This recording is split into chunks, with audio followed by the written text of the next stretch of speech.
আমাদের বাড়ি আসার পথে আজ এত ঝামেলায় পড়তে হবে আমি আগে এটা ভাবিনি। তো বাবা আর আমি রেডি হয়ে বেরিয়ে পড়লাম, কারণ আজকে একটা বিয়ে বাড়িতে ইনভাইট ছিল। মা আর বোন আগেই চলে গেছিলো আর বাবা আর আমি পরে গেলাম।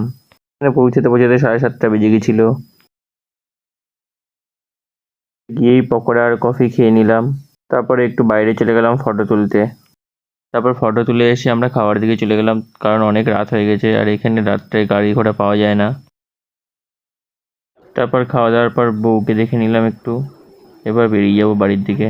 গাইস আমাদের এমন একটা জায়গায় বিয়ে বাড়ি না আজকে, কি বলবো, মানে একটা গাড়ি ঘোড়া নেই আর আমরা এখন চারজনে এক গাড়িতে যাচ্ছি, মানে ভাবা যাচ্ছে এগুলো। গাইস দেখুন আমরা চারজন যাচ্ছি এখন বাড়িতে। এখন টোটো পাইনি, টোটো না পাওয়ার জন্য এখন আমাদের চারজনকে একসঙ্গে যেতে হচ্ছে।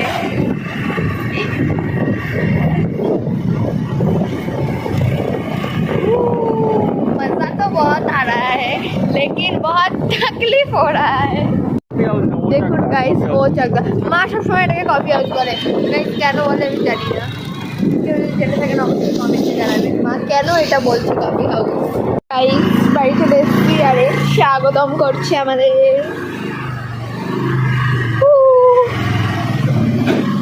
এখন আমরা বাড়ি চলে এসেছি। তো আজকের ব্লগটা এই পর্যন্তই, দেখা হচ্ছে কাল। টাটা।